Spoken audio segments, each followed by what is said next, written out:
Jadi pemilih Pak Prabowo itu 2014 47%, lawan 43%, lawan 53%. Pak Jokowi, Pak Jokowi JK. Kemudian 45 lawan 55 waktu melawan Pak 2019.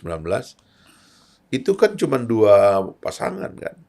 Artinya aspirasi masyarakat gitu pada dasarnya itu cuma terbelah 2 gitu. Dan yang terbelah 2 itu kemudian gabung. Pastilah itu sebuah peristiwa besar. Itu game changer yang di dalam 5 tahun terakhir kita pakai untuk menghadapi COVID, menghadapi krisis di dunia ini, perang Rusia-Ukraina dan sebagainya yang masih terjadi sampai sekarang gitu. Nah itu luar biasa. Saya kira itu yang tesisnya sangat kuat dan menurut saya itu yang harus kita jaga gitu. Tapi bahwa kemudian 2024 muncul konfigurasi baru karena calonnya jadi 3, ya kan? Kawan-kawan kita yang masih kecewa dengan Pak Jokowi itu memilih Anies Muhaimin, lalu kemudian sebagian mendukung Ganjar dan sangat kecil rupanya mendukung Ganjar, cuma 16%. Ya itu tidak ada masalah, itu sudah merupakan bagian juga dari kompetisi baru 2024. Tapi bahwa game changer 2029 ternyata itu yang real dan dibeli oleh masyarakat kita. Sehingga pemilihnya 02 itu hampir 60%. Itu luar biasa gitu. Dan itu modal besar Bang untuk menegaskan kepada bangsa ini bahwa niat untuk bersatu itu kuat sekali. Niat untuk mengakhiri politik aliran ini besar sekali. Niat untuk menyelesaikan sengketa yang tidak berdasar ya, sengketa aliran, sengketa politik, agama dan sebagainya itu mereka rakyat ini udah bilang, udah kita sekarang memang harus mengelola masyarakat dengan cara baru supaya perpecahan ini jangan dibiarkan terus-menerus begitu. Karena itu melelahkan gitu. Nah, saya kira itu yang terjadi, tetapi kalau memang juga hasilnya tetap dianggap oleh sebagian kalangan masih bisa di-challenge, ya tidak ada masalah karena prosedurnya juga ada di dalam sistem pemilu kita gitu. Jadi kalau orang mau ke Bawaslu memang sudah enggak karena diatasi semua oleh Bawaslu. Ke KPU juga sudah enggak. Ke DKPP juga enggak. Sebagai 3 penyelenggara pemilu. Ke Gakumdu yang dibuat sekretariat bersama penegak hukum untuk mempercepat proses pelanggaran tindak pidana pemilu. Itu juga sudah berjalan dan sudah selesai semuanya. Jadi sebagai proses Bang, ini luar biasa mulusnya gitu. Sehingga di ujung memang ada satu saja yang mau dipakai oleh teman-teman mungkin, yaitu MK gitu. Dan MK itu juga sengketanya sengketa angka Bang. Jadi yang disengketakan itu kamu dicurangi berapa, kamu kekurangan berapa, kalau ditambah kamu dapat berapa, apa bisa ngalahkan yang 60%, kan begitu Bang. Sengketanya itu, sehingga memang tidak mungkin ada perubahan gitu. Karena sengketanya adalah sengketa angka-angka tadi. Nah, kalau yang angket saya kira juga nggak bakalan terjadi gitu, karena saya mengatakan kalau kita baca keseluruhan sistem ini ya, dan pemilu secara spesifik gitu, ini motif dari angket itu lebih banyak pilpres. Padahal pilpres itu paling bersih, Pak. Kenapa saya bilang paling bersih? Karena 5 kotak kan. Saya suka ulang nih, kotak pertama itu kotak pilpres. Kotak kedua DPD, kotak ketiga DPR pusat, keempat DPR provinsi, ya DKI sampai sini. Di daerah lain ada kotak kelima, DPRD kabupaten kota. Yang pertama kita coblos itu adalah kotak nomor 1, pilpres. Dan yang pertama dihitung juga ini. Dan ngitungnya itu kira-kira kalau habis pencoblosan jam 1, isoma 1 jam, jam 2 udah ngitung. Saksi masih lengkap, ya. Orangnya masih banyak, penonton masih banyak, waktu ngitung juga masih ramai gitu. Nah, jadi saya kira kotak pertama inilah yang paling fair sebenarnya. Dan itu serius, konsisten seperti yang Abang bilang itu. Mitigasi dari metode saintifik gitu. scientific metodologinya itu survei, ya kan, exit poll, quick count, real count, itu semua konsisten itu sebenarnya, nggak ada perubahan, nggak ada masalah gitu. Tapi sekali lagi ya, ruang-ruang untuk bersengketa itu disiapkan oleh undang-undang kita. Sebab namanya juga sengketa warga negara, harus ada fasilitasnya. Sebab kalau enggak nanti orang tawuran nanti gitu kan. Nah, saya kira itu sudah ditekuni, tapi itu udah biasa. Dan sebenarnya sih kalau saya mau menyarankan kepada dua kandidat ini, segera terima aja supaya transisinya selesai. Presiden-elek kita sudah ada, ya kan? Dan kalau kita mau memperbaiki keadaan, dorong partai-partai supaya nanti di DPR periode yang akan datang, coba kita desain pemilu yang lubang-lubang kita temukan sekarang ini kita tutup gitu. Seperti misalnya, ya sekarang ini kan memang agak repotnya itu Bang gini. Satu-satunya pemilu yang rakyat itu paham dengan apa yang dia pilih itu cuma Pilpres, Bang. Karena orangnya itu cuma 3 kotak, 6 orang, 6 manusia. Ada setiap hari keluar di TV, dibahas. Di kita ini berapa puluh kali, mungkin berapa ratus kali kita bahas. Kandidat-kandidat itu kita bahas di sini. Jadi pemahaman rakyat dan engagement orang dengan kandidat itu cuma Pilpres, Bang. DPR orang nggak paham, Bang, siapa DPR ini, gitu. Apalagi DPRD, Bang. Dan DPRD itu lebih sadis lagi karena tidak difasilitasi debat tentang orang ini siapa, pikirannya apa, rencananya apa, mau ngapain setelah terpilih. Tidak difasilitasi. Akhirnya yang berkembang itu adalah jenis transaksi lain. Itulah yang saya lihat semakin ke ujung, logistiknya semakin kuat, gitu loh. Tapi kalau Pilpres betul-betul itu susah. Karena memang itulah yang kira-kira pesta rakyat sejati yang dinikmati sebagai pesta pikiran, gagasan, menguji reputasi, track record dan sebagainya itu ada di Pilpres. Dan intensitas pemilih dengan calon itu dekat sekali. Sangat intens gitu. Dan orang ya kayak kita orang partai kalau kita tidak punya capres, Bang, itu nggak dianggap sama rakyat. Dianggapnya bahwa kita nggak serius mau berpolitik ini kalau nggak punya capres, Bang. Nah itulah sebabnya saya kira ya lubangnya saya kira udah nggak ada, Bang. Tapi kalau kita mau perbaiki, seriuslah nanti kita perbaiki di DPR yang akan datang. Buka debat publik yang fair, karena saya kira partai politik juga mengalami penderitaan, Bang. Misalnya di antara penderitaan partai itu adalah sengketa di antara kandidat atau di antara caleg, Bang. Waduh, itu berdarah-darah juga. Abang bayangkan ya, kalau satu daerah kursinya misalnya 10, Bang. Partainya ada 18. 10 kali 18 itu 180 kandidat, Bang. 180 kandidat itu tidak ada fotonya. Sementara caleg itu pasang foto di mana-mana. Dan dari 180 kandidat itu, 10 orang itu, Bang, berada dalam satu partai yang berkompetisi juga di antara internal mereka. Partai, di internal mereka. Dan kompetisinya juga kejam. Belum kita berkelahi dengan partai lain, di dalam juga kita berkelahi. Nah, partai kan mengalami penderitaan karena akhirnya setiap habis pemilu, partai itu pecah, Bang. Partai itu mengalami kegoncangan, sengketa di dalam konsolidasi dan konsolidasi partai politik akhirnya tidak terjadi seperti kita inginkan untuk memperkuat sistem party ID kita. Nah, ini harus dibongkar oleh partai politik. Cukuplah pemilu yang mengorbankan soliditas partai, biaya yang tinggi dan sebagainya. Coba kita petakan. Saya kira teman-teman NGO seperti Perludem itu sudah punya rumusnya, Bang. Itu tinggal dipakai aja gitu. Nah, itulah kalau kita mau perbaiki ke depan.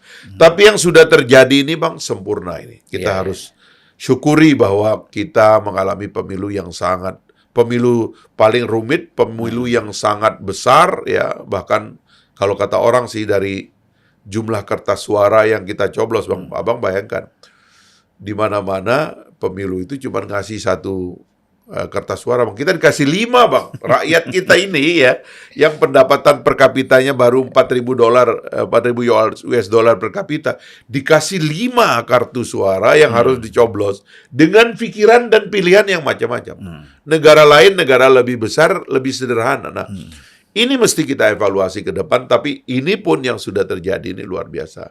Terutama Pilpres saya kira sangat ini sempurna lah gitu. Ya, jadi kalau kita lihat memang kita anggaplah ada demo-demo di depan KPU, di depan DPR kemarin, ini variasi demokrasi aja kan, varian demokrasi lah ya. Pastilah Bang. Ya. Supporter bola aja demo, masa kandidat presiden gak ada yang demo. Kita anggap wajar, Ya. kita anggap wajar. Nah tapi kan Bung Fahri tadi sudah mulai mengarah kita ke setelah ini apa kan gitu. Iya. Oke, tadi parlemen harus melakukan evaluasi secara serius dan dalam tentang persoalan-persoalan kepartaian dan persoalan masalah-masalah parlemen kita. Dan kemudian kan satu lagi pasti persoalan ini kan orang semuanya tertuju kabinet Prabowo ini seperti apa. Bahkan banyak orang tanya kepada saya, itu benar nggak itu yang sudah ada di media sosial? Menterinya sudah ada, jabatan sudah. Saya bilang, kita jangan diskusi itu dulu. Nah, itu kan urusannya persoalan hak prerogatif presiden. Nggak mungkinlah presiden mengumumkan seperti itu. Tapi kan rakyat kan bisa percaya. Ya kan? Nah, Bung Fahri kita melihat kan kira-kira fokus ya. Pemerintahan kita ke depan ini apa yang harus dilakukan? Kan harus ada fokus, ada setiap kalau bisnis itu kan ada core bisnis ya. Pemerintah juga harus ada core-nya nih. Pak Jokowi kemarin infrastruktur misalnya. Nah ke depan ini oke keberlanjutan, tapi kan harus ada yang sesuatu yang menjadi fokus juga gitu. Saya kira ya Pak Prabowo kan sangat terlibat dalam 5 tahun terakhir Pak Jokowi memimpin dan kira-kira melihat rute dari prioritas-prioritas Pak Jokowi yang menurut Pak Prabowo beliau sangat kagumi gitu, terutama keberanian untuk menegaskan momentum-momentum perubahan dalam negara kita, infrastruktur yang besar, keberanian untuk meletakkan transportasi modern. Abang bayangkan kita sudah 74 tahun lebih kita merdeka, atau 79 tahun kita merdeka, hampir 78, 79. Kita belum punya infrastruktur modern yang kita bangun sendiri dari nol. Gitu. Sehingga Pak Jokowi melakukannya secara berani. Gitu. Kereta api cepat, ya kan, LRT, MRT, dan lain-lain. Ya. Jalan tol dibuka di mana-mana, tol laut, port laut dibuka di mana-mana. Itu satu keberanian mungkin, dan pemimpin kan tidak selalu seolah-olah tidak ada kelemahannya, ada kelemahannya, tapi Pak Jokowi berani melakukan itu satu yang luar biasa, dan itu dilihat oleh Pak Prabowo sebagai lompatan. Dalam pidato terakhir Pak Jokowi akhirnya mengatakan setelah infrastruktur fisik ini, dia mau membangun infrastruktur SDM. Itulah yang ditangkap oleh Pak Prabowo dalam janji kampanyenya sebagai upaya untuk menyelesaikan gizi masyarakat.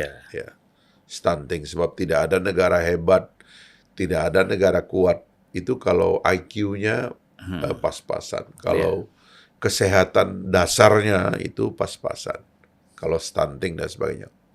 Nah sehingga menurut saya di samping apa yang sudah diletakkan oleh Pak Prabowo itu, kalau kita lihat sekuensnya, atau Pak Jokowi, kalau kita lihat sekuensnya itu adalah klaim kembali sumber daya alam kita dengan hilirisasi, bangun infrastruktur yang masif di seluruh Indonesia sehingga akses kepada transportasi akan menjadi lebih luas. Setelah itu galang infrastruktur sumber daya manusia sebesar-besarnya, dimulai dari pembenahan intervensi gizi masyarakat supaya orang Indonesia itu sehatnya bareng-bareng, pinternya bareng-bareng. Jangan yang tinggal di kota ini kok megah. Saya orang kampung, Bang. Abang orang kampung ya. Kita kan kalau dari desa terpencil di Aceh sana atau di Sumbawa sana, kita lihat orang Jakarta ini mewah-mewah, Bang. ini kita nggak boleh lagi. Jadi seluruh anak Indonesia itu harus punya standar kesehatan fisik paling tidak, dan mental tentunya nantinya. Itu yang sama gitu. Sehingga kita bisa berangkat bareng dan mengisi pembangunan ini bareng. Gitu. Nah saya kira prioritas itu menurut saya yang menyebabkan Pak Prabowo itu nggak perlu punya musuh sebenarnya Bang. Makanya tema rekonsiliasi menjadi penting. Karena yang dilakukan oleh mau dilakukan Pak Prabowo itu bikin rakyat sehat, bikin rakyat itu sama gizinya, ya kan, input fisiknya sama, input pikirannya sama, input rohaninya juga nanti sama, sehingga tumbuhnya tuh sama gitu. Saya kira itu mulia Bang sebagai satu cita-cita yang kita perlu perjuangkan secara bipartisan. Semua orang harus ikut dengan agenda ini gitu. Yang lain-lain saya kira manajemen politik, ya terutama penegakan hukum. Tentu saya percaya bahwa Pak Prabowo orang yang sangat tegas dan sudah terbukti juga dalam hidupnya ini bukan orang yang main-main. Ini orang baik, ini orang yang tidak pernah main-main dengan mimpi dan cita-citanya. Dan dari Pak Prabowo itu kita belajar satu hal tentang resiliensi, tentang daya tahan, tentang kesabaran gitu, tentang ketekunan pada cita-cita Bang. Bayangkan ya, Pak Prabowo itu mulai ikut konvensi Partai Golkar 2004 Bang. 20 tahun lalu Bang, dia sudah mau nyapres dari Partai Golkar. Gagal 2006 dia bikin partai Bang. Dan setiap prosesi dia hadir terus. Kalah, hadir, kalah. Dia nggak peduli. Saya punya cita-cita kok. Jadi orang keliru kalau menganggap itu adalah mengejar kekuasaan. Itu enggak Bang, itu mengejar cita-cita. Dan resiliensi inilah yang menyebabkan dia tetap ada di situ dan akhirnya dia buktikan Bang. Jadi dalam sejarah Bang, ada banyak presiden yang kalah dan berusaha lagi. Tapi menurut saya yang paling panjang tekadnya dan niatnya untuk maju itu cuma Pak Prabowo. Yang paling panjang.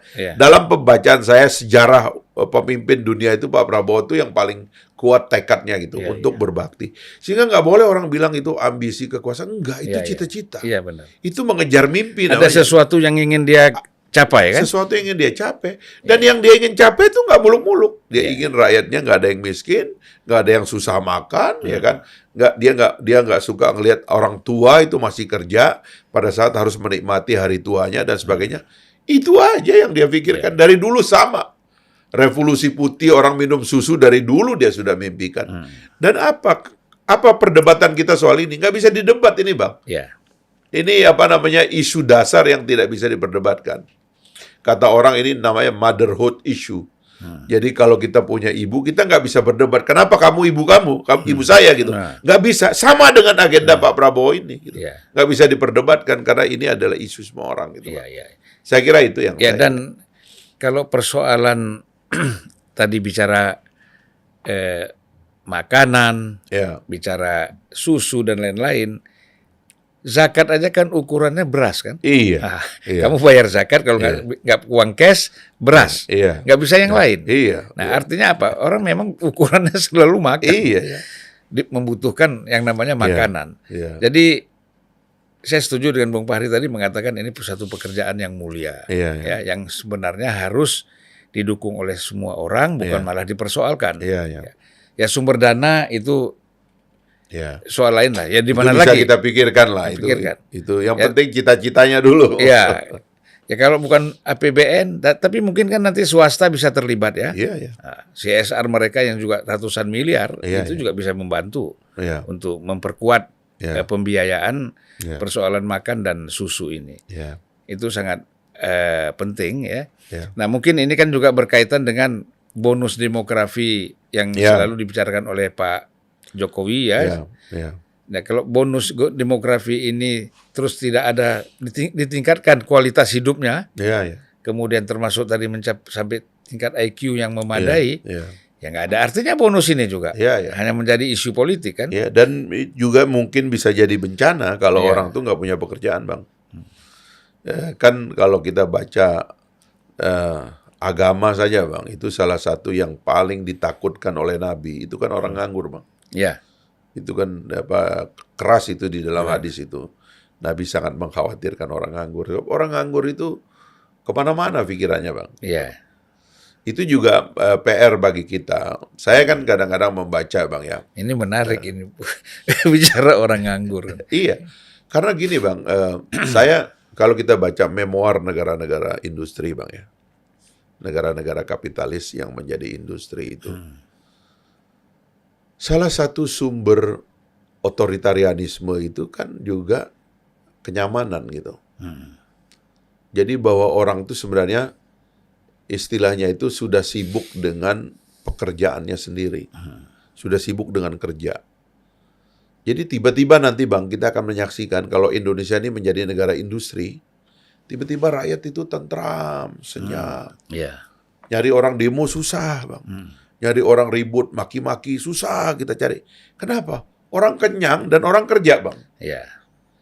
Sebenarnya ini adalah satu rute kalau kita mau tempuh gitu, bahwa nanti kalau orang itu sudah sibuk bekerja, mengurusi keluarganya, mengurusi tanggung jawab dia hari-hari sebagai manusia, sebagai pekerja, sebagai profesional dan sebagainya, itu nggak ada lagi energinya untuk macam-macam, sehingga nanti jadwal kayak pemilu dan lain-lain itu adalah jadwal yang sebentar, Bang.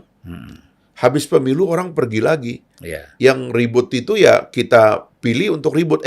DPR, saya pilih kamu untuk ribut ya. Sebab habis ini kami mau pergi kerja. Kami mau kembali ke pabrik. Kami mau kembali ke tempat kami sebagai profesional. Ada yang jadi penyelam, ada yang menjadi tukang las bawah laut, ada yang kerja di laut, di hutan. Kamu ribut di sini tetap. Saya pilih kamu, kamu ribut.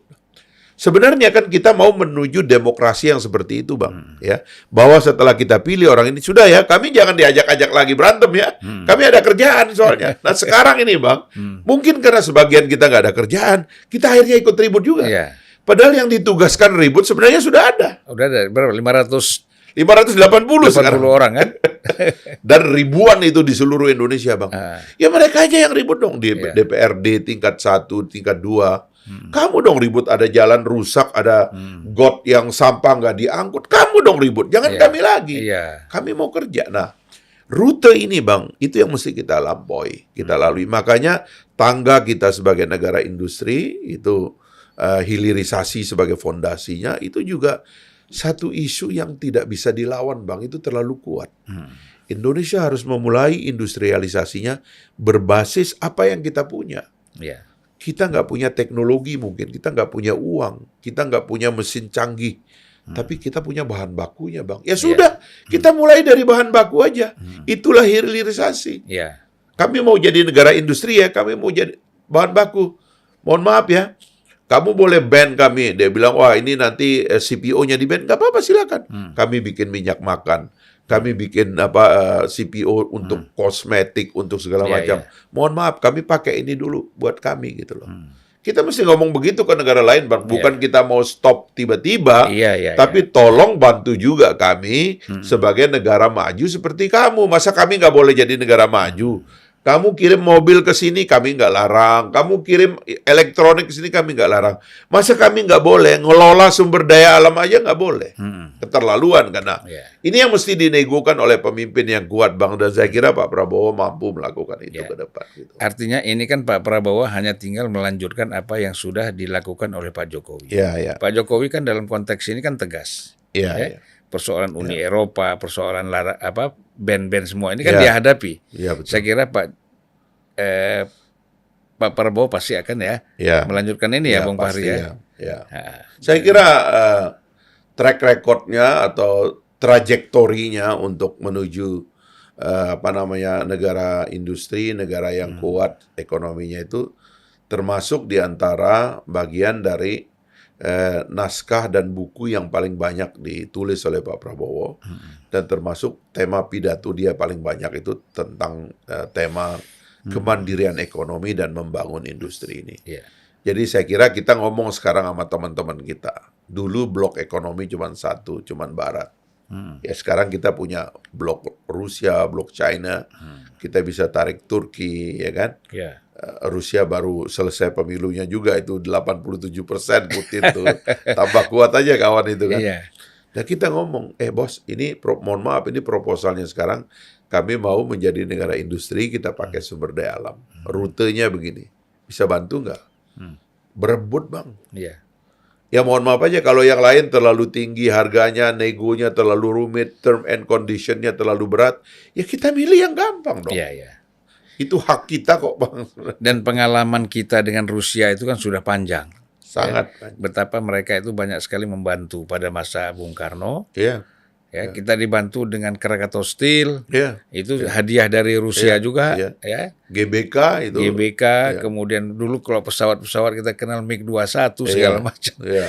Nah, jadi saya ingat sekali itu nasihat saya lupa salah satu presiden pada masa Bung Karno, presiden Rusia, pada masa Khrushchev. Nah, Khrushchev itu memperingatkan kepada Aidit. Dia bilang, tolong kamu jangan terlalu jauh, terlalu dalam berhubungan dengan Cina. Kamu lihat revolusi Cina, itu semua hancur lebur tuh. Kamu lihat revolusi Rusia, tidak ada satu kursi pun yang patah. Nah, jadi maksudnya Khrushchev itu menasihatkan Aidit itu supaya lu revolusi itu bukan merusak, revolusi itu membangun. Nah, itu kan dia kasih contoh Rusia. Nah, jadi memang betul bahwa ekonomi Cina sekarang kuat kan, tetapi dalam konteks kita membangun kerjasama sebenarnya lebih nyaman dengan Rusia. Dan dia bukan lagi negara komunis, tidak ada partai komunis lagi di Rusia. Partai komunis kalaupun ada kalah terus. Kecil. Yang menang tuh partai Putin. Putin tiap pemilu ganti partai. Tiap pemilu bikin partai baru menang dia. Ya. Jadi kalau Bung Fahri itu presiden, ganti partai, misalnya Pak Prabowo bilang saya nggak mau Gerindra lagi, mau bikin partai baru, dia pasti bisa menang. Tapi kan nggak bisa lebih dari 2 periode kan. Gitu. Saya kira sekarang ini situasinya enak bang. Semua pemimpin dunia sudah menyampaikan surat ucapan selamat. Apalagi hari ini saya kira kemarin Amerika sudah mengucapkan selamat kepada bangsa Indonesia dan menunggu tanggal tadi malam itu. Jadi saya kira Biden segera akan mengumumkan dukungannya gitu. Jadi dari negara-negara besar tuh Amerika sudah, China sudah, Rusia sudah, Turki sudah, India sudah, negara-negara di Timur Tengah sudah, Perancis sudah, Spain dan lain-lain sudah. Jadi saya kira bang ya, ini ada akseptansi yang luar biasa dari global leader gitu ya kepada pemimpin Indonesia sekarang, kepada Pak Jokowi dan kepada Pak Prabowo sekarang yang melanjutkan. Saya kira ini luar biasa titik yang bagus sudah. Tinggal kita ini yang rakyat ini mesti sadar juga gitu. Maka itu yang saya pidatukan dari dulu. Kenapa kita memerlukan rekonsiliasi?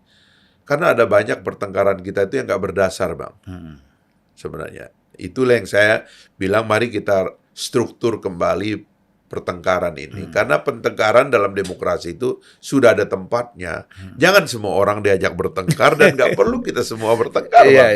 Yang lain suruh mikir, ya terutama yang saya bilang di kampus-kampus, guru-guru besar itu, mulai juga paham bahwa ada cara kita mengisi ini semua, bukan dengan cara ikut dalam pertengkaran gitu. Nah, saya kira ya dengan 2 kondisi yang baik itu, penerimaan global yang sangat luar biasa sekarang ini, dan kita seharusnya dengan platform rekonsiliasi kita teruskan ini, kita positif bahwa Pak Prabowo sebentar lagi akan memimpin kita dan memulai agenda-agenda strategisnya ya, yang punya efek kepada rumah tangga bahkan bang ya, karena kalau makan aja diurus oleh negara, diperhatikan itu neraca keluarga kita itu udah kebantu banget bang. Sebagian dari neraca keluarga kita sudah kebantu. Itu aja yang kita sambut secara positif ya. Tinggal manajemen politiknya, penegakan hukum ini yang juga nanti menjadi PR penting bagi Pak Prabowo, sebab apapun negara ini negara besar, segala warga negara bersamaan kedudukannya dalam hukum dan pemerintahan, dan wajib menjunjung tinggi hukum dan pemerintahan itu dengan tanpa ada kecualinya. Itu juga harus tegak di mana-mana, sehingga saya kira akan ada waktu di mana kita juga bisa menyusun mimpi kita, mimpi setiap orang bang. Jadi negara itu bang kalau mau jadi kuat, setiap orang harus punya mimpi, dan mimpinya tersambung dengan mimpi negara, mimpi bangsanya. Orang Amerika itu negara liberal, Bang, tapi dia punya the American dream. Pursuit of happiness. Semua orang itu pursuit of happiness itu semua orang itu punya kesempatan untuk mengejar kegembiraannya, ya, kebahagiaannya. Dan saya kira itu harus menyebar di semua orang, Bang. Iya, iya. Jadi setiap anak Indonesia itu begitu bangun pagi, saya mau kerjakan ini karena ini adalah cita-cita negara saya. Ini mimpi para pemimpin saya, para pendiri bangsanya. Enak, Bang, kita jalan satu arah, Bang. Ini kita ini udah agak lama, pendulumnya terlalu banyak kemana-mana. Ini waktunya kita untuk bernarasi secara lebih kuat untuk meyakinkan rakyat ini tujuan kita. Kita akan ke sana dan kita akan jadi negara hebat dan negara besar.